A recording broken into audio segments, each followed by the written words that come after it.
Hey, so I've been toying a lot with the idea of writing a blog for Iceland and how to go about it or doing a blog. And I was reviewing my blogs, right, or my blogs rather, from the last 10 years and figure I want to do a vlog for the first time. So I'm going to keep it short, and I'm going to try to give you the essentials on Iceland because I've actually had a number of people ask what our thoughts were and how we did it. First and foremost, you can find so much research. You can find so much about Iceland already through blogs, YouTube videos, journals, online, and we did all of it. So in the weeks coming up to the trip, we watched videos instead of TV in the evenings, and just kind of planned our trip that way. We learned a lot of things through that, so I highly recommend that. For us, and going back to what I recommend is look up what are the essentials, what are the things that you need to know for really the time of the year that you're going, because a lot is dictated by that. So what you're going to wear, how you're going to travel, a lot of it is dictated on the time of year that you'll be traveling. So again, trying to keep this short, but trying to give you as much information as possible. We went at the very end of September, mid to September. It's actually not high peak season, but it's also not low. So it's not in crazy winter weather. It was just at the very end of the summertime, which was really just perfect because the crowds are gone by then for the most part. They're still very busy places, but because tourism has grown in the last couple of years in Iceland. But for the most part, a lot of the crowds were already gone, which was great. Also, lodging, let me tell you, there are no hotels along the way. So if you think that you're going to, I mean, there are, but it's not like here in the States or in the big city where you're just going to find a hotel. If you do plan on staying in hotels, make reservations well in advance, and it's going to be pricey because Iceland is expensive. So that was another thing that I was going to point out. In regards to the food, gas, those things add up, and it is very expensive. So just be prepared. So a little bit on what we did. We decided to go for a total of 5 days. In retrospect, I recommend 6 to 7 days. Even if you're just doing the southern coast, even if you're just doing the bottom half of Iceland, which is the most visited, go for 5, 6, 7 days. No, go for 6, 7, 8 days, really. So you can take your time and truly enjoy it. We did the southern part only by choice. We could have done the whole thing, but it just wasn't going to be worth it with the little time that we had. So we much rather take our time and enjoy the spots that we could see just down in the southern coast. Again, if we had had more time, we would have done it. Also, the other thing that we chose to do was do a camper. So because we wanted, first of all, with a child, we wanted flexibility. We need flexibility. We needed her to be able to take a nap whenever she wanted, and for us to be comfortable, wake up on our own terms and hit the road whenever we could and whenever we wanted, and that we did. So we went with Cozy Campers, which was amazing. I found them through a blog, or a YouTube video, and really, if there's one thing that I would recommend is you need a camper, and you need some like Cozy Campers to do your trip. The camper came with everything. It had a bed. Actually, it had two because we lucked out. So it was like stacked on top. You could do another mattress on top. It was so comfortable, so cozy. It came with a gas grill where we could cook in the mornings. We could heat things up. I could heat my water for my coffee up. And it came with a sink where all you had to do was fill up I don't know how many gallons of water it would take, but the whole thing would last about a day and a half for us, and we would brush our teeth and wash our hands and do a lot of the essentials with that water. So super handy. It came with all utensils that you're going to need during a trip, and to include cooking things, and everything was just already included. It came with Wi-Fi. Everywhere and anywhere we went, we had Wi-Fi, so we were connected. That is money. So we didn't get the GPS. Instead, we just had Wi-Fi, and we could look up directions on Waze with no issues. And it worked the entire time.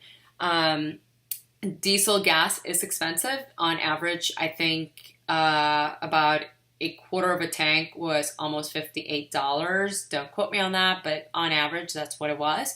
And one recommendation, if you're in a camper or a vehicle, is to fill up whenever you can, because you don't know when you will or you will not see another gas station. And then, so cozy camper is the way to go.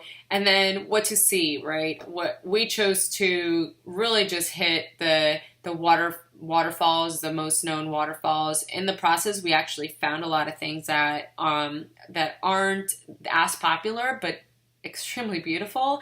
The geysers and all this you can look up just by looking up the sightseeing locations in the southern coast or all of Iceland, and then just following a map or entering it into ways super easy. And then we decided to go all the way up to the Diamond Beach, which was where the Glacier Lagoon is as well, because that was just breathtaking. And at that point, we turned around. No doubt that there are more beautiful places to see. I don't even want to think about it, because I just want to be thankful for what we did see. But I know that we missed a lot of things. So take your time, go with a lot of time. It's worth it. If you're already spending on flights there and you're already spending on a camper, take as much time as you can. And then the last thing we did was Snæfellsnes Peninsula, which I probably just butchered, but it's very close to Reykjavik, which is why we did it. And if you have, I would do it in 2 days. We try to do it in 1 day. So we just did the most known locations. We drank mineral water straight out of the ground, which was amazing. It tastes delicious. And just things like that to see all around the peninsula. But again, I would recommend actually 2 days for that. And last, we did do the Blue Lagoon, because we've heard about it so much, and it was really, really fun with Paula there. And sure, it could be probably as a tourist trap, but it was so much fun, and it's just so unique. And you're sharing it with other people. It is very expensive, so you get one drink included from the bar with your entrance fee, which was, I think, equivalent to almost probably $80 a person. That is the one thing that we spent money on. Oh yeah, speaking of money and spending money, we did not spend money on eating out, because a hot dog will cost you about $14 to $16. I'm not kidding. So what we did, and I highly recommend this, is go to get a Costco card. Figure out how to get a Costco card. You don't need a Costco card, because there are other supermarkets like Cronin and what's the other one? Bonus. But when we first landed, the first thing we did was to go straight to get the cozy camper. The second thing we did was go to Costco, which was 10 minutes down the road from Cozy Campers, and we loaded up on food. So, and it's expensive. I'm not gonna lie, everything is about at least a third to 2/3 more than here in the US on average, but it's cheaper than buying a $14 hot dog. So we loaded up on pasta and pesto sauce and regular sauce and cereals and fruit and juices and milk. The cozy camper came with a fridge, which was great too. And what else? Just a lot of the necessities for the trip, snacks, things like that. And we never went to a grocery store again. And we also did not go out to eat. So we really just weren't interested in fermented shark. If that's your thing, highly recommended, because everybody talks about it. We just weren't, and that was just our experience, and we're okay with that. So we focused on the sightseeing, we focused on the trip and the journey, and also with the cozy camper, last thing I'll say is when you park your car or when you park for the night, there are campsites. Those were not there years ago, apparently, but now it is kind of a business.